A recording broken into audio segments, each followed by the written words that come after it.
الحمد لله رب العالمين، والصلاة والسلام على سيدنا ونبينا ومولانا محمد خاتم النبيين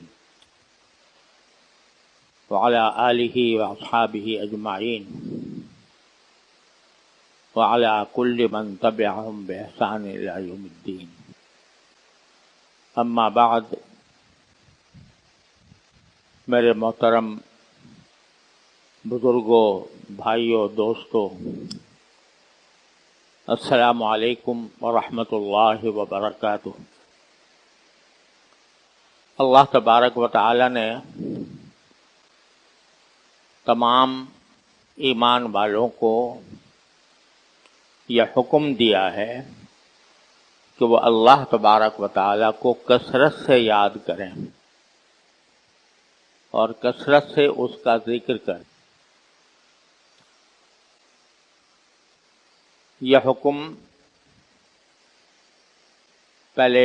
بیانات میں عرض کر چکا ہوں کہ یہ خود ہمارے فائدے کے لیے ہے، اللہ تعالیٰ کو اس سے کوئی فائدہ نہیں پہنچا۔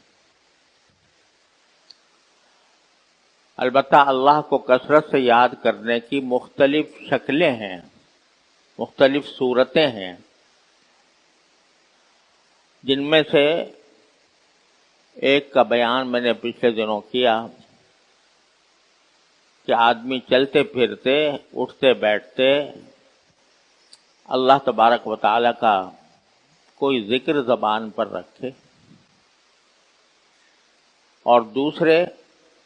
حضور نبی کریم سرور دو عالم صلی اللہ علیہ وسلم کی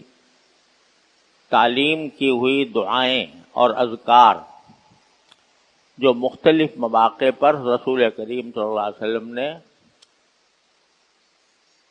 تلقین فرمائی، ان کو ہر مسلمان یاد رکھنے اور یاد کرنے اور وقت پر انہیں پڑھنے کا اہتمام کرے۔ یہ دو صورتیں میں نے پچھلے دنوں عرض کی ہیں۔ تیسری بات، وہ خود رسول کریم سرور دو عالم صلی اللہ علیہ وسلم کا ذکر مبارک، یعنی نبی کریم سرور دو عالم صلی اللہ علیہ وسلم کی سیرت طیبہ کا پڑھنا، پڑھانا،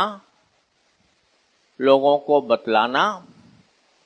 اور حتی الامکان آپ کی سنتوں پر عمل کرنا۔ یہ بھی ذکر اللہ کا بہت اعظم طریقہ ہے، کیونکہ رسول کریم سرور دو عالم صلی اللہ علیہ وسلم کا ذکر بھی در حقیقت اللہ تبارک و تعالی ہی کا ذکر ہے۔ رسول کریم سرور دو عالم صلی اللہ علیہ وسلم کو اللہ تبارک و تعالی نے اپنا نمائندہ بنا کر اس کائنات میں بھیجا، لہذا آپ کا تذکرہ اللہ تبارک و تعالی کے ذکر میں داخل ہے،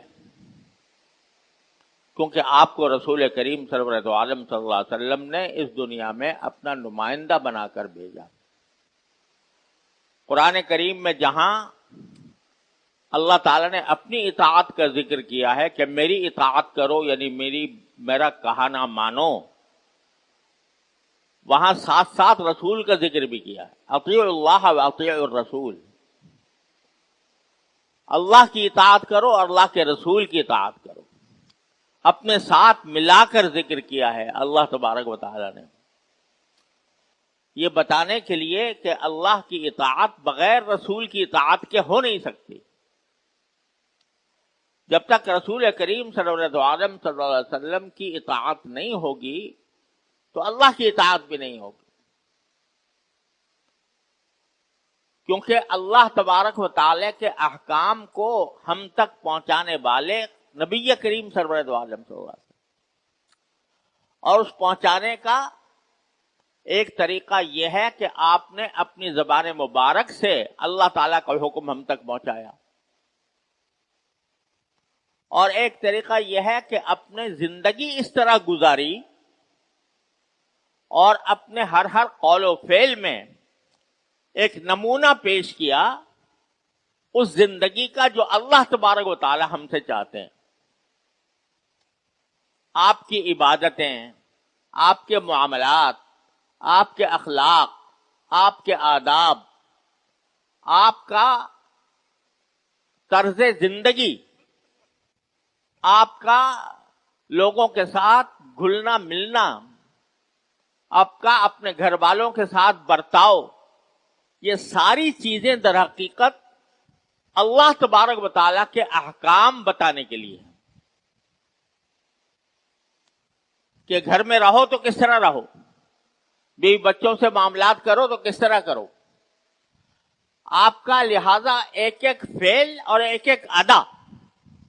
وہ در حقیقت اللہ تبارک و تعالیٰ کے احکام کو بتانے کے لیے ہے، اور وہ تفسیر ہے قرآن کریم کی. حضرت عائشہ صدیقہ رضی اللہ تعالیٰ عنہ سے کسی نے پوچھا کہ رسول کریم صلی اللہ علیہ وسلم کے اخلاق کیسے تھے، تو آپ نے حضرت عائشہ نے فرمایا کہ کانا خلقہ القرآن، ان کے اخلاق وہی تھے جو قرآن ہے. یعنی قرآن کی عملی تفسیر حضور نبی کریم سرور دو عالم صلی اللہ علیہ وسلم نے اپنے اعمال کے ذریعے، اپنے افعال کے ذریعے، اپنے کردار کے ذریعے پیش کی. لہذا اللہ تبارک اگر آپ ذکر کریں کہ اس بات کا کہ رسول کریم سرور دو عالم صلی اللہ علیہ وسلم نے فلاں موقع پر فلاں کام کیا، یہ بھی درحقیقت ذکر اللہ ہے، یہ اللہ کا ذکر ہے، کیونکہ جو کام کیا وہ اللہ کے فرمان کے مطابق کیا، اللہ تعالیٰ کے ہدایت کے مطابق کیا. لہذا وہ عکس اور پرتو ہے اللہ تبارک و تعالیٰ کی رضا کا، اللہ تبارک و تعالیٰ کے احکام کا ایک عکس ہے جو رسول کریم صلی اللہ علیہ وسلم نے اپنی زندگی میں پیش فرمایا. لہذا ہر مسلمان کے لیے یہ ضروری ہے کہ ہر مسلمان نبی کریم صلی اللہ علیہ وسلم کی سیرت طیبہ سے واقف ہو، آپ کے حالات زندگی سے، آپ کی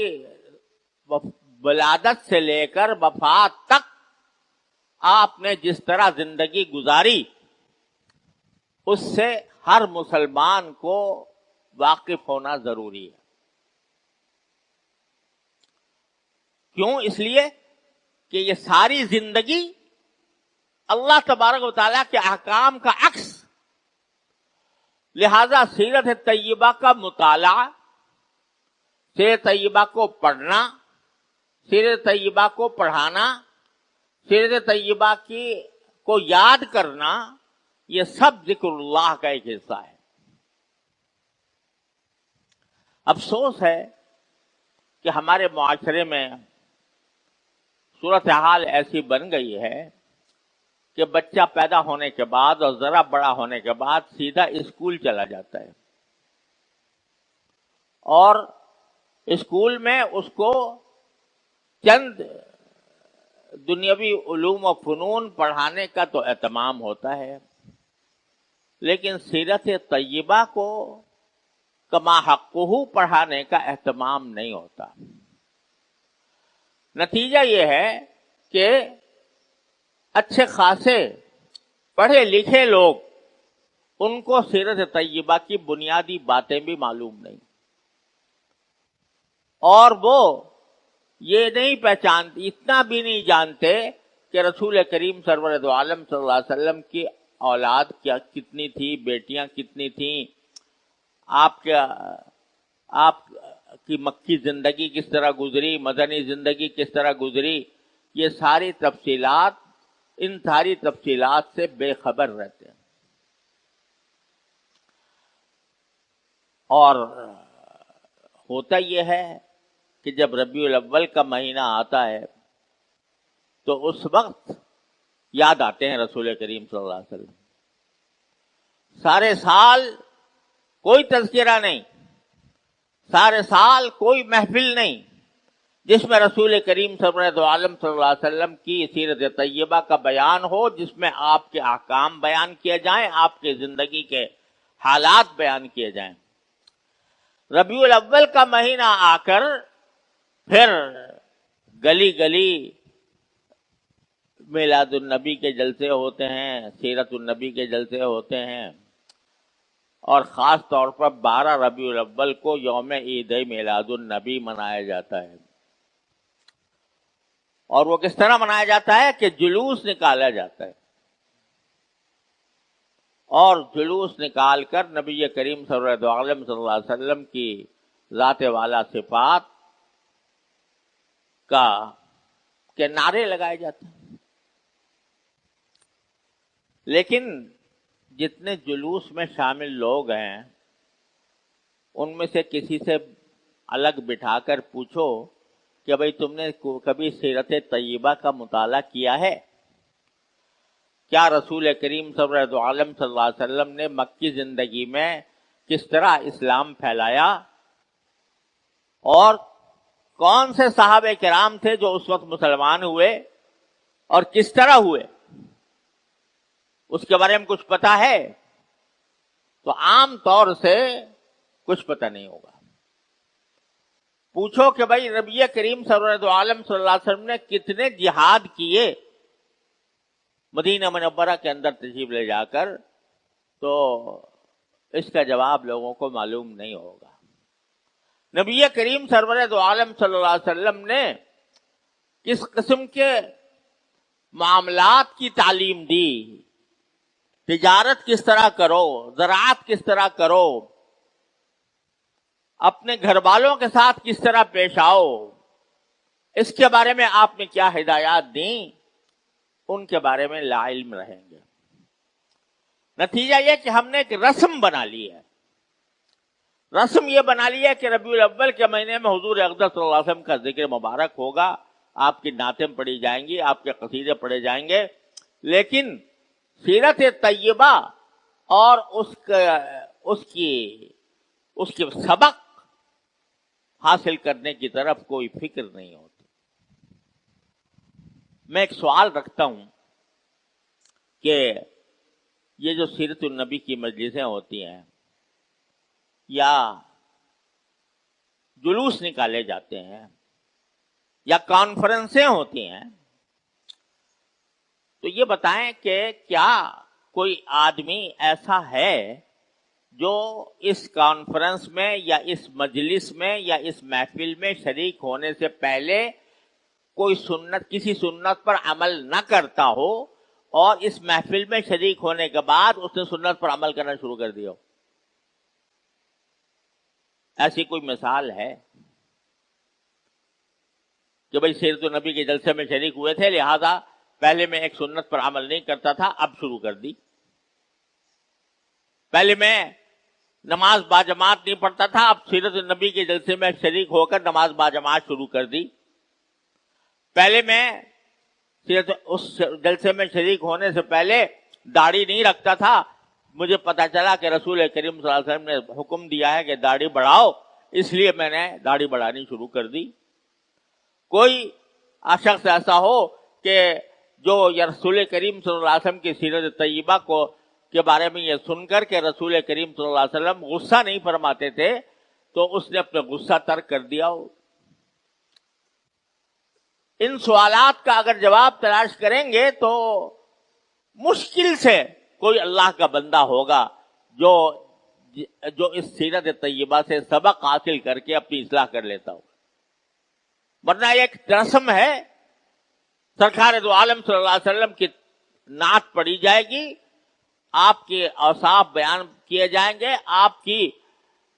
فضیلت بیان کی جائے گی، جو یقیناً بہت بڑا ذکر ہے اللہ کا، لیکن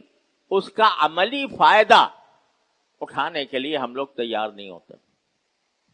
اور کچھ نہیں۔ میں کہتا ہوں کہ ان جلسوں میں شریک ہونے کے بعد کیا کوئی شخص، کسی شخص کے دل میں یہ داعیہ پیدا ہوتا ہے کہ میں نے سیرت طیبہ پڑھی نہیں ہے، میں اب آج سے پوری سیرت طیبہ پڑھوں گا؟ بظاہر اس کا بھی کوئی، اللہ ماشاءاللہ کسی اللہ کے بندے کے دل میں ہو جاتا ہو، لیکن زندگی کا پہیہ جس طرح پہلے گھوم رہا تھا، ان سیرت طیبہ کی محفلوں میں شامل ہونے کے بعد بھی اسی طرح گھوم رہا ہے۔ جس ڈھب پر پہلے زندگی گزر رہی تھی اسی ڈھب پر اب بھی گزر رہی ہے، کوئی فرق نہیں آتا۔ رسول کریم سرورد عالم صلی اللہ علیہ وسلم کی سیرت طیبہ وہ چیز ہے جس نے 23 سال کی مدت میں پورے جزیرے عرب میں ہی نہیں پوری دنیا کے اندر انقلاب پیدا فرمایا۔ 23 سال کی مدت، 10 سال مکی زندگی کے اور 13 سال مدنی زندگی یا اس کے برعکس کہ 13 سال مکی زندگی کے اور 10 سال مدنی زندگی کے، 23 سال اس طرح گزارے کہ اس کے بعد جب آپ دنیا سے رخصت ہوئے تو پورے جزیرے عرب پر اسلام کا جھنڈا لہرا رہا تھا، اور انسانوں کے مزاج بدل دیے، ان کی طبیعت بدل دی، ان کے اخلاق بدل دیے، ان کے کردار بدل دیے۔ وہ جاہل وحشی گمار جو اپنی بیٹیوں کو قتل کر دیتے تھے، جن کے اندر شراب نوشی ایک فن سمجھی جاتی تھی، جن کے اندر جاہلیت کے اندر عورتیں اپنی عصمت فروش کرتی تھیں،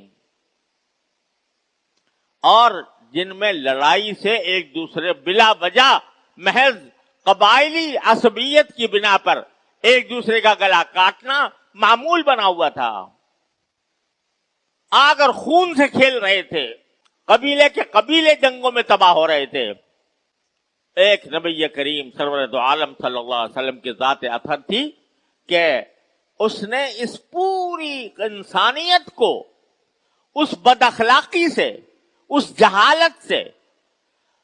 اس غیر انسانی حرکات سے پاک کر کے ایسے صحابہ کرام تیار کر دیے رضی اللہ تعالی عنہم اجمعین، 1,24,000 صحابہ کرام جن کے بارے میں آپ نے ڈنکے کی چوٹ فرما دیا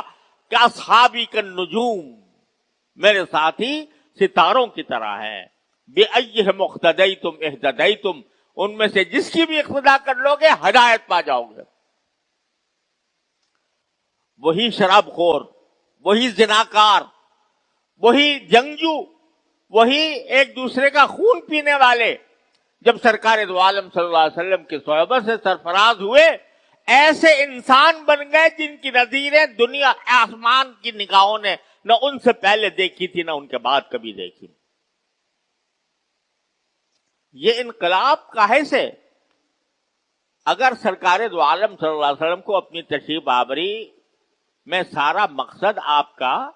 اپنی تعریف کرانا ہوتا کہ آپ کے شان اقدس میں قصیدے پڑھ لیے جائیں اور نعتیں پڑھ لی جائیں، اگر یہ صرف مقصد ہوتا تو آپ کو پیشکش کی گئی تھی قریش مکہ کی طرف سے۔ آپ سے کہا گیا تھا کہ اگر آپ سرداری چاہتے ہیں تو ہم سب مل کر آپ کو اپنا سردار ماننے کو تیار ہیں۔ اگر آپ مال و دولت چاہتے ہیں تو دنیا کا بہترین مال و دولت آپ کے قدموں میں ڈھیر کیا جا سکتا ہے۔ اگر آپ حسن و جمال کے طلبگار ہیں تو قریش کی بہترین خواتین آپ کی خدمت میں پیش کی جا سکتی ہیں، لیکن آپ اپنی اس دعوت کو چھوڑ دیں جو آپ اسلام کی دعوت لوگوں کو دیتے ہیں۔ تو سرکار دو عالم صلی اللہ علیہ وسلم کا جواب کیا تھا کہ اگر میرے ایک ہاتھ میں آفتاب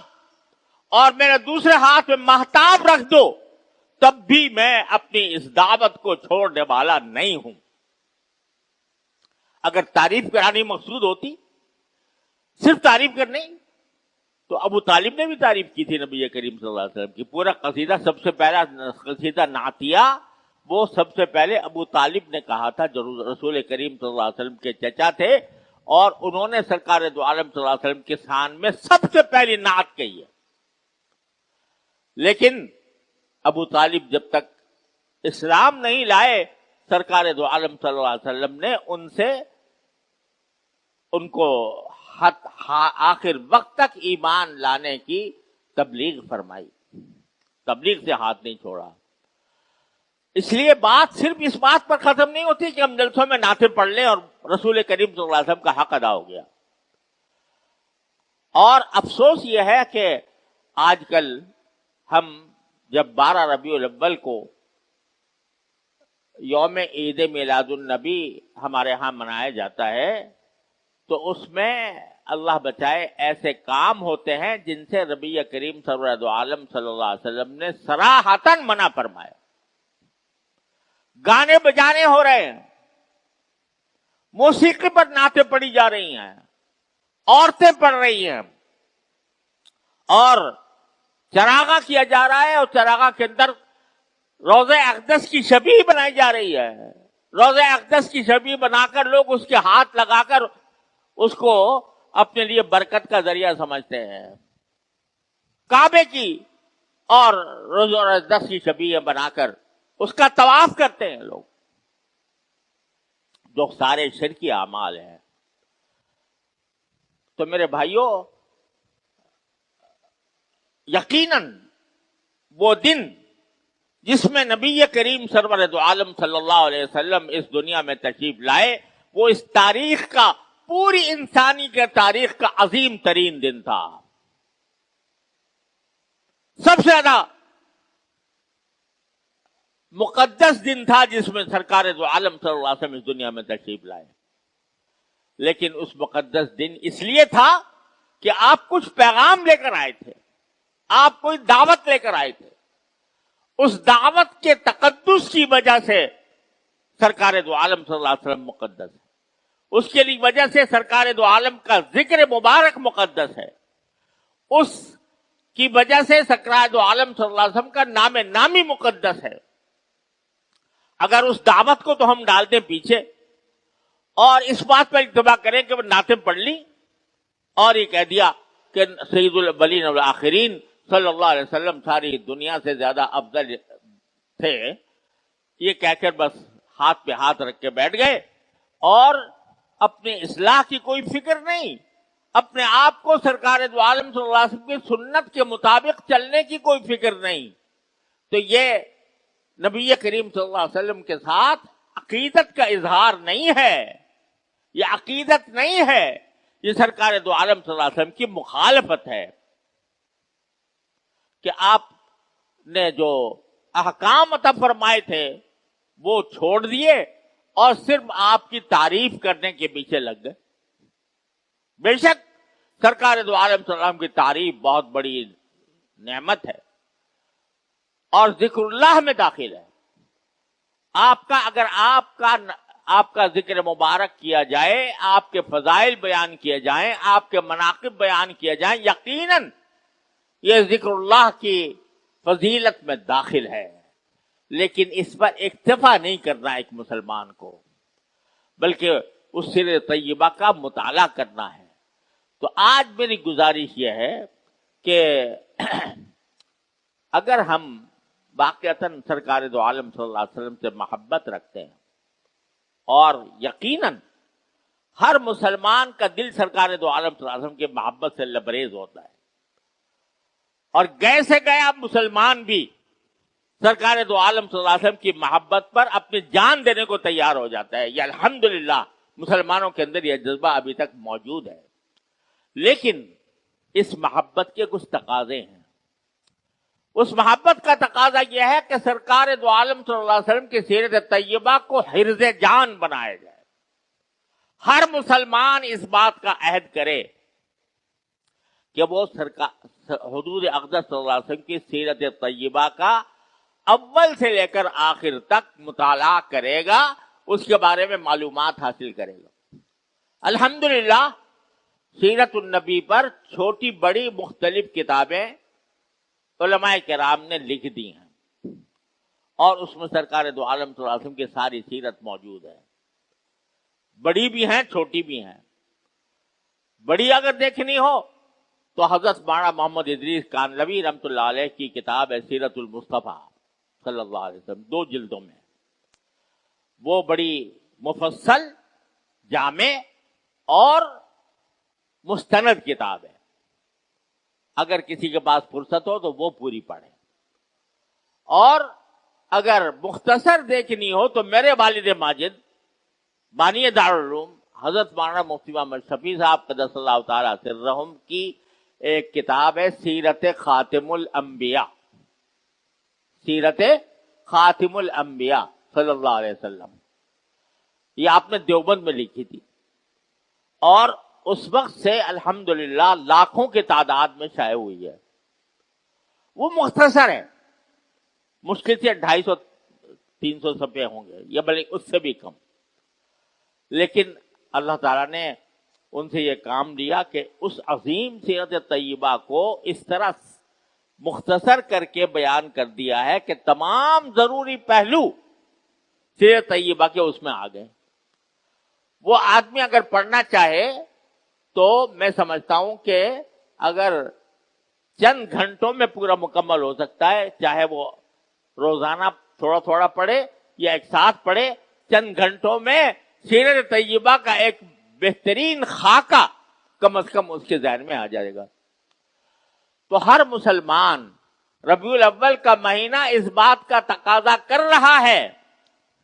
کہ حضور اقدس صلی اللہ علیہ وسلم کی رسمی تعریفوں کے بجائے سرکار دو عالم صلی اللہ علیہ وسلم کی سیرت طیبہ کو پڑھ کر اس کو اپنی زندگی کا ایک نظام بنائیں. اور ایک کتاب ہے حضرت میرے شیخ حضرت ڈاکٹر عبدالحی صاحب عارفی رحمۃ اللہ علیہ کی اسوہ رسول اکرم صلی اللہ علیہ وسلم. اس میں سرکار دو عالم صلی اللہ علیہ وسلم کی ساری سنتیں، عبادات کی سنتیں، گھر میں رہنے کی سنتیں، صبح کو اٹھنے کی سنتیں، صبح سے لے کر شام تک جتنے آدمی کام کرتا ہے ان سب کی سنتیں اس میں جمع کر دی ہیں. یہ 2 کتابوں کا میں مشورہ دیتا ہوں کہ سیرت خاتم الانبیاء صلی اللہ علیہ وسلم اور اسوہ رسول اکرم صلی اللہ علیہ وسلم، اس کے مطالعہ کریں. یہ مطالعہ بھی ذکر اللہ ہے، یہ مطالعہ بھی ایسے ہی ہے جیسے کہ آپ بیٹھ کے تسبیح پڑھ رہے ہوں، کیونکہ رسول کریم سرورت عالم صلی اللہ علیہ وسلم کا ذکر مبارک ہے. آپ کی سیرت طیبہ کا علم حاصل کرنا ہے. یہ ذکر اللہ کی ایک بہت بڑی عظیم صورت ہے جو اللہ تبارک و تعالی نے ہمارے لیے رکھی ہے. ہر مسلمان اس کا اہتمام کرے. مجھے امید ہے کہ اگر انسان